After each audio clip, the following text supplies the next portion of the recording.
தட்டை, சீடை, முறுக்கு, ரிப்பன் பக்கோடா, அதிரசம், என்ன வேணாலும் செய்யுங்க.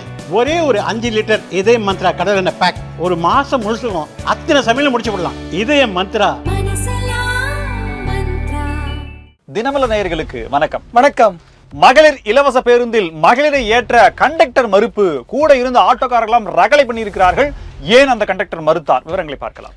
சாண்டல்வுட்டை தொடர்ந்து கோலிவுட்டிலும் சில போதைப் பொருள் கலாச்சாரம் இப்பதான் தொடங்கி இருக்கு. ஒரு நடிகர் கைது, பல நடிகர்கள் மேல் சந்தேகம். தமிழ்நாட்டில் நிதி நெருக்கடி நிலவுகிறதா? சமீப காலமா பல வழக்குகள் வருது. நீங்க என்ன பண்றீங்க? பணத்தை கொடுக்க வேண்டாம் நினைக்கிறீங்களா என்று நீதிமன்றம் கேள்வி எழுப்பியிருக்கிறது. விவரங்களை பார்க்கலாம்.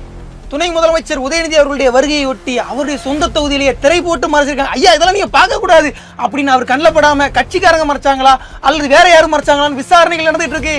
திமுகவின் மூத்த உறுப்பினர் ஐயா துரைமுருகன் மாற்றப்படுகிறாரா? ஐயோ, என்ன நடக்கிறது? கனிமொழிக்கு முக்கியமாக அறை கொடுக்கப்பட்டிருக்கிறது. என்ன நடக்கிறது திமுகவில்? விவரங்களை பார்க்கலாம். இத பத்தி தான் இன்னைக்கு நாம பார்க்க போறோம். இது சைட்லைட்ஸ்.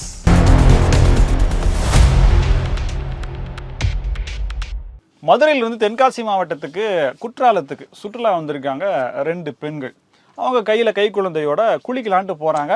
பழைய குற்றாலத்திலிருந்து குற்றாலத்துக்கு பஸ் ஏறி இருக்காங்க. திராவிட மாடல் ஆட்சியில இலவச பேருந்து பயணம் என்று நம்பி ஏறிட்டாங்க போல.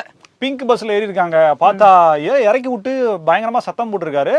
ஏதோ கலவரம் சண்டையாயிருக்கு. அங்க பக்கத்துல இருந்த ஆட்டோக்காரர்கள்லாம் பேச ஆரம்பிச்சிட்டாங்க. சப்போர்ட்டுக்கு பெண்மணிக்கு சப்போர்ட் வந்திருக்காங்க. அதாவது இலவச பேருந்துல இந்த பெண்மணி வருவதற்காக கண்டக்டர் எதிர்ப்பு தெரிவித்திருக்கிறார். ஏறக்கூடாதுமா, ஏறக்கூடாது அப்படின்னு சொல்லியிருக்காரு. ஏன் ஏறக்கூடாது அப்படின்ற கேள்வியை கேட்டா அதுக்கு தான் எதுவும் பதில் சொன்னாரான்னு தெரியல. அந்த பையன் வந்து சட்டப்படாம அந்த குழந்தை குளிக்கிறதுக்காக போகுது. இப்போ லோக்கல் மதுரையில இருந்து வர்றாங்க, அவங்க குளிக்கிறதுக்கு போறாங்க. பட் இது எதுக்காக பயன்படுது? யாருக்காக இந்த திட்டம் கொண்டு வரப்பட்டது? இதன் மூலமாக பெண்கள் அடைந்த முன்னேற்றம் என்ன அப்படின்ற கேள்வி எல்லாம் ஒரு பக்கம் வச்சுட்டு ஒரு மனிதாபிமானம் இல்லாமல் கவர்மெண்ட் கொடுக்குது. சோ நீங்க அந்த கண்டக்டர் ஏன் நீங்க இந்த முடிவு எடுக்கிறீங்கன்னு சொல்லி நிறைய இடங்கள்ல பிரச்சனைகள் வரும்போது இதுதான் பார்க்கப்படுது. ஆனா கடைசி வரைக்கும் அந்த கண்டக்டர் ஏத்தல. அந்த அம்மா விட்டுட்டு போனாங்க. மறியல் வரைக்கும், சாலை மறியல் வரைக்கும் பஸ்ஸை விடாம மறியல் பண்ற வரைக்கும் போயிட்டாங்க. என்ன நடந்தது? இதுக்கு மேல நடவடிக்கை எடுக்கப்படுமா அப்படின்னு மக்கள் கேட்க. அதாவது திமுகவுடைய அமைச்சர் எம்எல்ஏ வரைக்கும் எல்லாரும் ஓசி பஸ் அப்படின்னு பேச ஆரம்பிச்சாங்க. அப்போ அவங்களே இப்படி இருக்கும்போது கீழே இருக்கக்கூடிய நடத்துனர்கள் அவங்க எப்படி இருப்பாங்க, இப்படிதான் இருப்பாங்க அப்படின்றது உதாரணமாக அமைந்திருக்கிறது இந்த நிகழ்வு. கொஞ்ச நாட்களுக்கு முன்னாடி மீட்டு விவகாரம் தமிழ்நாட்டினுடைய திரையுலகத்தை உலுக்கி எடுத்துச்சு. ஹேமா அறிக்கை வந்து கேரள திரையுலகத்தை உலுக்கி எடுத்துச்சு. அதற்கு பிறகு சாண்டல்வுட் அதில் வந்து போதைப் பொருள் கலாச்சாரம்னு வளம் வந்துச்சு. இப்போ தமிழ்நாட்டிலும் அந்த போதைப் பொருள் கலாச்சாரம் வளம் வர தொடங்கி இருக்கிறது. அது போதைப் பொருள் கலாச்சாரம் ஒருவர் தான் கைது செய்யப்பட்டிருக்கிறார். ஒருவர், மற்றவர்கள் சந்தேக வளையத்துக்குள் சேர்க்கப்பட்டிருக்கிறார்களே, அந்த பிரச்சனை வேற இருக்கு.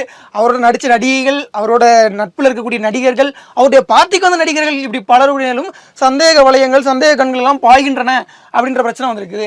எனக்கு என்ன ஒரு டவுட் அப்படின்னா, இந்த போதைப் பொருள் வாங்கினது அப்படின்னா நடிகர் ஸ்ரீகாந்த்.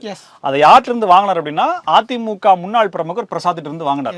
அவர் யார்கிட்ட இருந்து வாங்கினா பிரதீப் குமார் என்ற இன்னொருத்தர் பெங்களூர்ல இருந்து வாங்கினாருன்னு நான் சொல்றேன். இப்போ இங்க பிரச்சனை அதுதான். அதிமுக பிரமுகர்ட்ட நீ எப்படி வாங்கலாம்? நாங்க இதுக்கு தான் ஜாஃபர் சாதிக்னு ஒருத்தரை வச்சிருக்கோம். அது போக கரூர் கேங்க வேற சோறு போட்டு வளர்த்துட்டு இருக்கோம். உலகத்துக்கே அவர் சப்ளை பண்றாரு. நீ தம்மா துண்டு 1 கிராம் 2 கிராம் அவர்கிட்ட வாங்க மாட்டியா? நீ என்ன அவ்வளவு பெரிய அப்பாட்டக்கறான்ற கோவம் வந்துருச்சா அப்படின்ற கேள்விதான் இங்க இருக்கு. அதுவும் பெங்களூர்ல இருந்து ஸ்ட்ரைட்டா நீ எப்படி சரக்கு எடுத்துட்டு வரலாம்? அதுவும் நாங்க இங்க டைரக்டா சப்ளை பண்ணிட்டு இருக்கும்போது அப்படிங்கிற கோவம் வந்துருச்சான்னு தெரியல. கைது பண்ணிட்டாங்க. இதுல பிரசாத்துக்கும் ஸ்ரீகாந்துக்கும் ஒரு டீல் என்னன்னா, படத்தில் நடிச்சதுக்கு பணம் கேட்டிருக்காரு.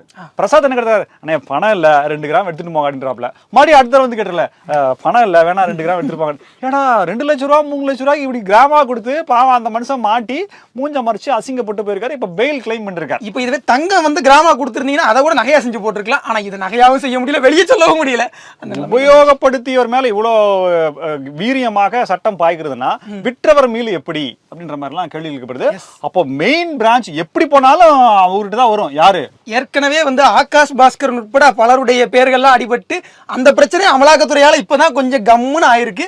அதுக்குள்ள இந்த பிரச்சனை விஸ்வரூபம் எடுக்குது. இதுல யார் யார் மாட்ட போறாங்க, எந்தெந்த நடிகர்கள், எந்தெந்த நடிகைகள், இப்படி பல கேள்விகள் வருது. லார்ட் ஆஃப் த ரிங்ஸ்ன்ற ஒரு இது பப்பு, அந்த பப்புல ஏற்பட்ட பிரச்சனையின் காரணமாக இவரை விசாரிக்க போக அத போன் புக்கை தோண்ட ஸ்ரீகாந்துக்கு கெட்ட நேரம் தெரியல, அவரு மாட்டி இன்னொரு நடிகையும் அடுத்த பட்டியலில் இருக்கிறான்னு சொல்லி செய்திகள்லாம் வர எந்த அளவுக்கு ஒரு சனி பார்வை இருக்கிறது என்பதை அவரே புரிந்து கொள்ள வேண்டும். அதனால் சாண்டல்வுட்டை தாக்கிய அந்த போதை புயல் இப்போது கோலிவுட்டையும் தாக்கி இருக்கிறது. KDP foods private limited. உணவு இந்த நிறுவனம் தான் தமிழக அரசுக்கு உணவு வழங்கல் துறைக்கு ஆயில் சப்ளை பண்றாங்க, சமையல் எண்ணெய் சப்ளை பண்றாங்க. டெண்டர் எடுத்து கொடுத்துருக்காங்க. கிட்டத்தட்ட 140 கோடி ரூபாய் அளவுக்கு பணம் வரலன்னு சொல்லி நீதிமன்றத்தை நாடுறாங்க. 140 கோடி மறுபடியும் அவங்க சப்ளை பண்றாங்க. கிட்டத்தட்ட 200 கோடியாக ரவுண்ட் ஆஃபா இருக்கு. திருப்பதி லட்டுக்கு நெய் சப்ளை பண்ற மாதிரிலாம் சொல்றீங்க, அவ்வளவு ஆயில் சப்ளை பண்றாங்களா? பண்ணிருக்காங்க. இப்ப என்னன்னா நீதிமன்றம் கேள்வி கேட்டிருக்கு. சமீப காலமா கடந்த ஒரு வாரம் 10 நாளா எனக்கு பணம் வரல, நிலுவைத் தொகை கொடுக்கல, இதுக்கு பணம் கொடுக்கறதுக்கு நீங்க ஆணையிடன்னு சொல்லி தமிழக அரசினுடைய நிதி சார்ந்த வழக்குகள் அதிகமா வருது. ஆனந்த் வெங்கடேஷ் அவர்கள் ஏற்கனவே இந்த நெல் கொள்முதல் பண்ணவங்களுக்கு அந்த விவசாயிகளுக்கு காசு கொடுக்கலன்ற பிரச்சனை வந்து இன்னைக்கு ராத்திரிக்குள்ள நைட்டு 12 மணிக்குள்ள காசை எண்ணி கையில் வைக்கிறோம் அப்படிலாம் சொன்னாங்க. அதுவே நடந்துச்சான்னு தெரியல. இப்ப இப்படி வேற சொல்றீங்க.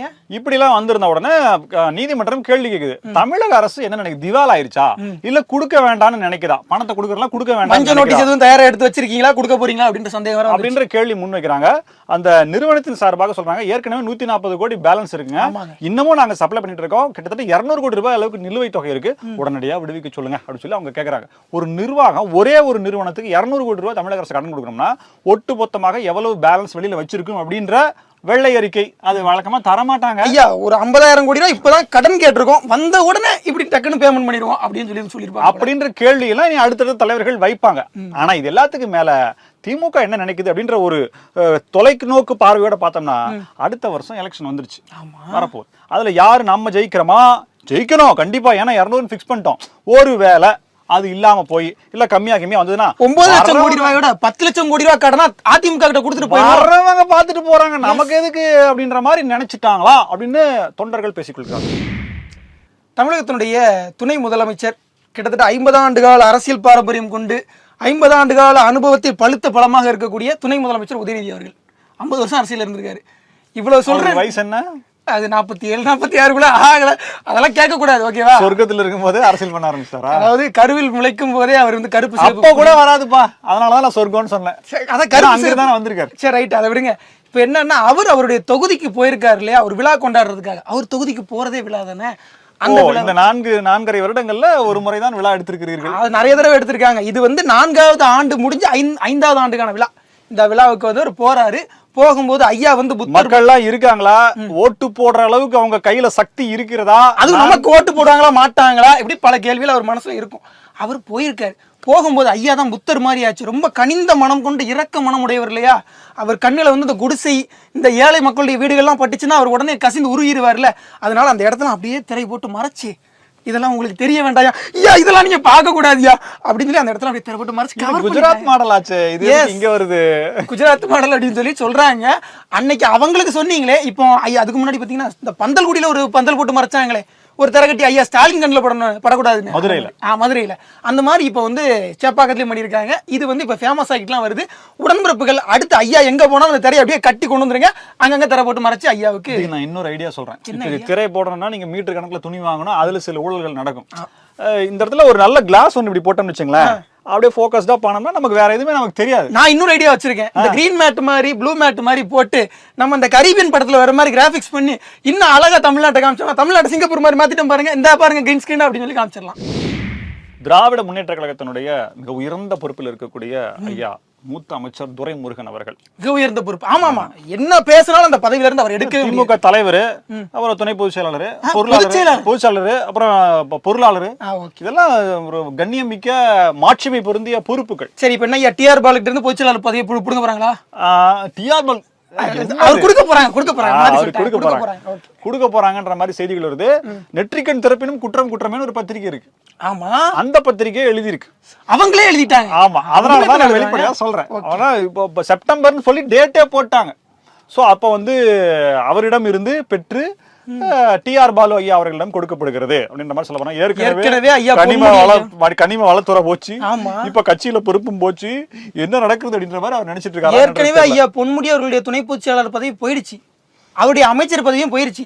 இப்ப நீங்க ஐயா கிட்ட இருந்து இந்த பதவி எடுத்துட்டீங்கன்னா அடுத்த அமைச்சர் பதவி அடுத்த அமைச்சரவை மாறும்போது எடுத்துருவீங்க. அப்போ ஐயாவுடைய மகன், ஐயா அவர் பேர் நீங்க ஐயா மறந்து போச்சே, எம்பி கதிரானந்த் ஐயா, அவர் வேற, அவர் என்னவாரு? அவர்தான் இருப்பார். வயது மூப்பு மற்றும் உடல்நிலை கருத்தில் கொண்டு அவருக்கு ஓய்வு அப்படின்ற மாதிரியான நிலைமையில் இருக்கிறதுனால செயல்பாடு. ரெண்டாவது அவர் வரதே இல்லையா அண்ணா அறிவாலயத்துக்கு, ரொம்ப எப்பயாவது ஏதாவது முக்கூட்டம்னா தான் வரன்ற மாதிரி சொல்றாங்க. கட்சியோட முடிவு இது. நம்ம அவங்களுடைய அடுத்த பொதுச் செயலாளர் வந்து ஐயா டிஆர் பாலு அவர்கள் தான். அப்படியா, நல்லா இருக்கே. என்னன்னா கனிமொழி எம்பி அவர்களுக்கு அறை ஒதுக்கப்பட்டிருக்கிறது. ஆமா, அதாவது எப்படி தமிழ் இருக்கை ஆக்ஸ்போர்ட் யூனிவர்சிட்டியில ஒதுக்கப்பட்டதோ அது போல ஒரு புகழ்மிக்க அண்ணா அறிவாலயத்துல அவங்களுக்கும் எம்பி அவர்களுக்கு. நான் கூட நினைச்சேன் அவங்க தான் அடுத்த பொதுச் செயலாளர் வருவாங்களோ அப்படின்னு. நடக்குமா? கொடுக்கப்பட்டிருக்கு. முதலமைச்சர் அவர்களே, திமுக தலைவர் அவர்களே கொண்டு போய் சேர்ல உட்கார வச்சிருக்காரு. ஏன்னா ஏவா வேலு அவர்களுக்கும் அறை கொடுக்கப்பட்ட போது அவரே போய் உட்கார வச்சிருந்தாரு.